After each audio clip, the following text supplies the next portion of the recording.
Well, hello friends. I thought it was time we did an early spring or a mid-spring garden tour. I haven't done a garden tour for a long time, and I thought we should start with the first one I do this year at my mom's farm, which is pretty much catty corner on the road from my house. We're not even like an eighth of a mile down.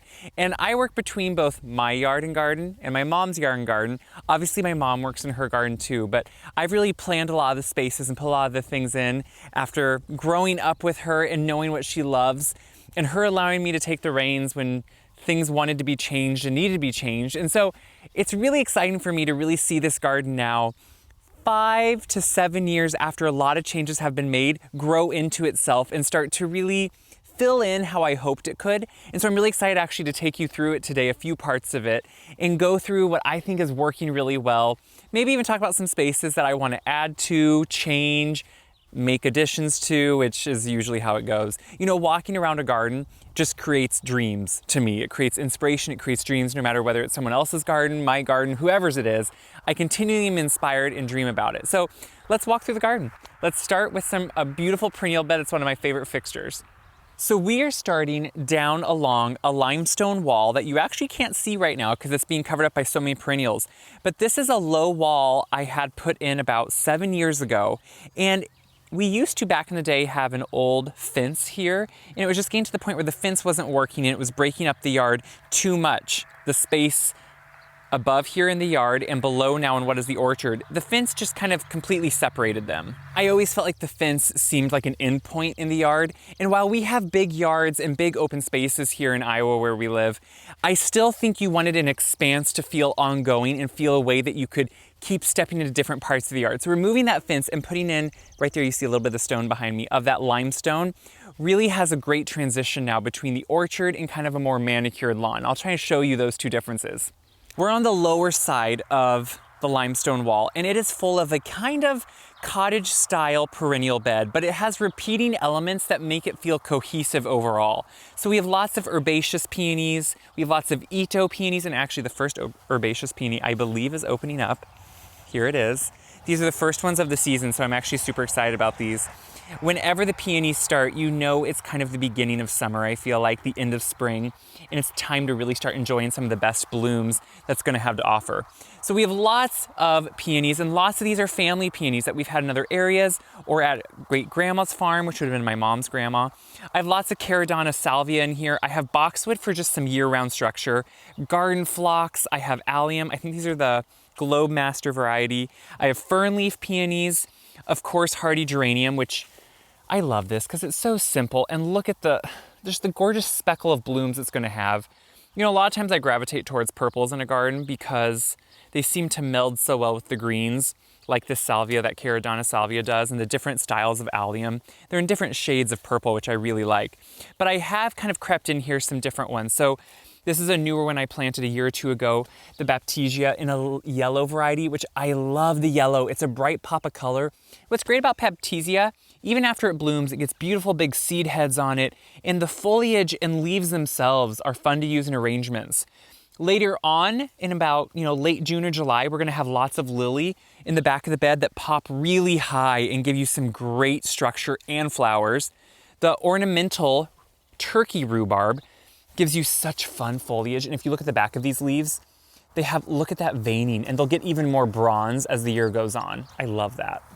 And the Ito peonies are starting to bloom too, which they are a cross between a tree peony and an herbaceous peony, so they have really big blooms and come in really unique colors.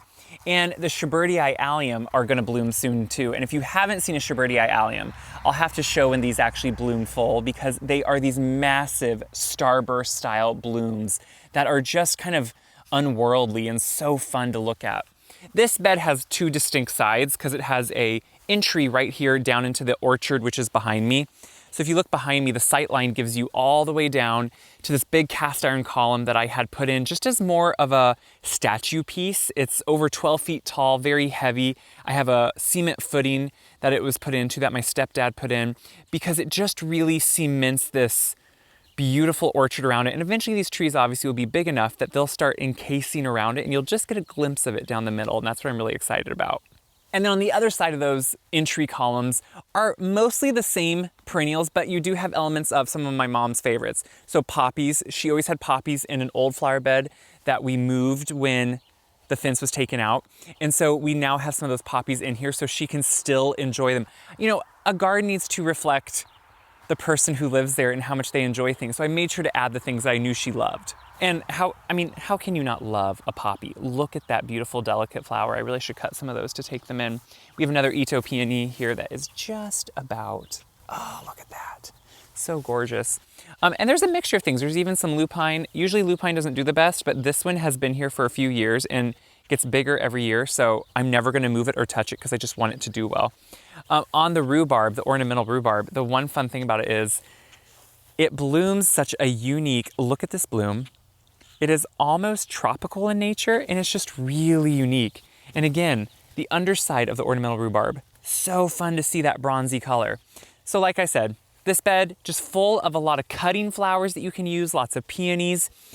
And it's one of those secret gardens, and that's why I love it, because it's not just sitting where you can see it all the time. You have to come meander through the garden, and I think that's important. I dream of garden spaces that pull you in and make you want to walk through them and find little bits of secret areas that you didn't know existed. So when you drive in, you don't necessarily see this perennial bed down here, but that's the best part. It's a secret that you have to walk around and find. But what we're going to do is now walk up into the more lawn side of that, which you can see is flanked by some architectural salvage columns that behind them I put those tall Taylor juniper. Taylor juniper are the closest thing we can get to Italian cypress in the cold climate I live.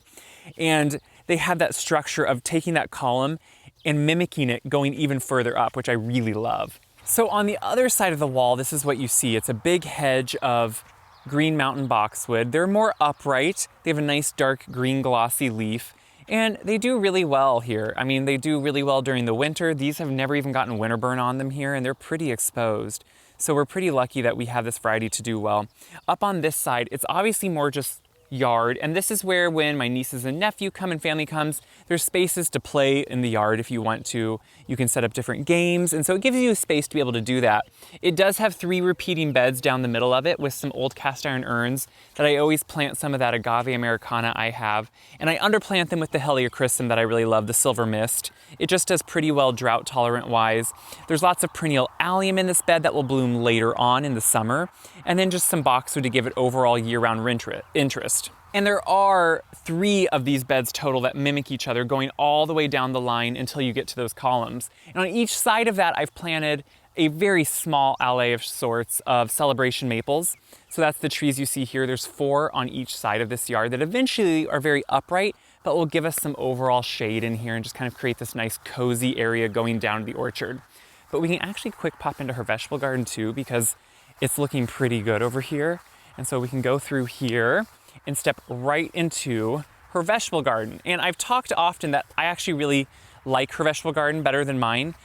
We have it lined in limestone and it has gravel, so you never have to edge around it. The grass never grows into it, obviously, which is really nice. So the questions I usually get are, what are these terracotta tiles? We always have them in our garden. These are old field tiles. It's what used to be in the ground in the field to carry water out of the field to be able to plant and have the corn and soybeans grow better.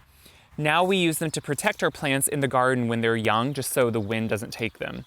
So under the cover here, I have the broccoli, cauliflower, cabbage for Mom. Over here, she's really good at using her space well. So she has kohlrabi planted around and then some tomatoes planted down the center.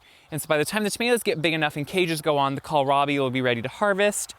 Otherwise, we have 2 more beds of tomatoes. All of these are going to be for canning, so they're Amish paste or Hungarian heart varieties. So we use them all for juicing, for salsa, for all of that. And then for herbs at Mom's house, we have just right down here in the center around the bird bath. I need to plant one more yet, I have just sitting there, but we have just some herbs in here for her to use because she doesn't use too many, but she likes a few in containers just to be able to come out and grab when she wants them. And of course we have the peppers we stuff, what we call grandma's peppers, because they're the ones we save seeds of every year, and we stuff them with cabbage and we pickle them. I do have a recipe for that on my website. And then Mom loves grilled peppers with sweet peppers, so we have lots of bell pepper in here. And then we always do the jade green beans at Mom's house. So that's what we can green beans with. And she just planted these last week and look how quickly they're coming up. so we'll have green beans. And then we have 2 beds of strawberries here. We redid this bed and it's starting to really fill in nicely.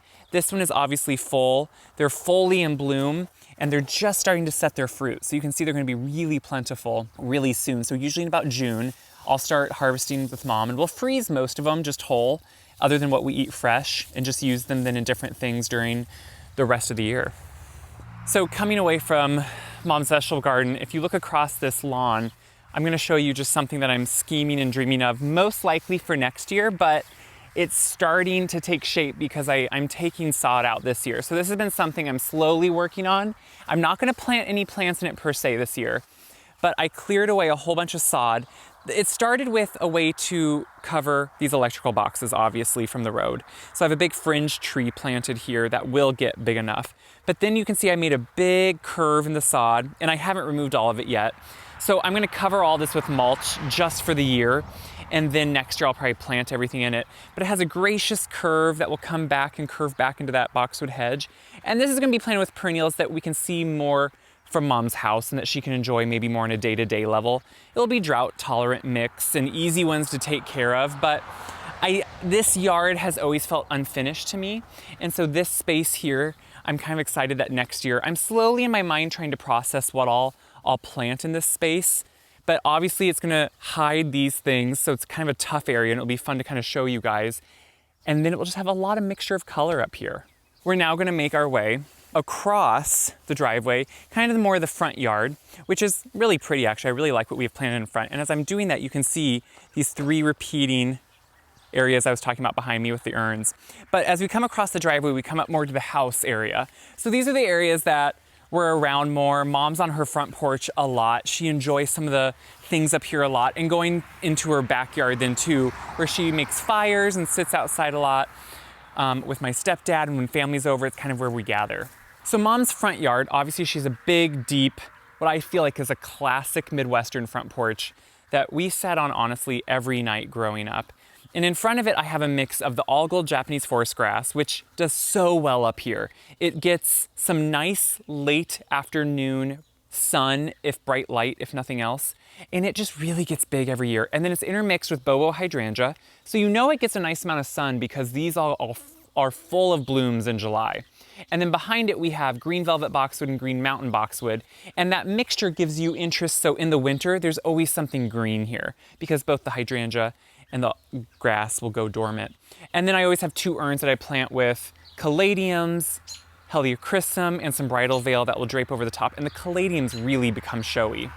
What's fun about this front yard is that it goes right over into the bed I put in a few years ago, which is kind of slowly becoming a favorite of mine too. Last year I added, and the shadows right now may not let you see it, but I added a whole bunch of traditional just Walker Low catmint, which is what all this is blooming right now in front.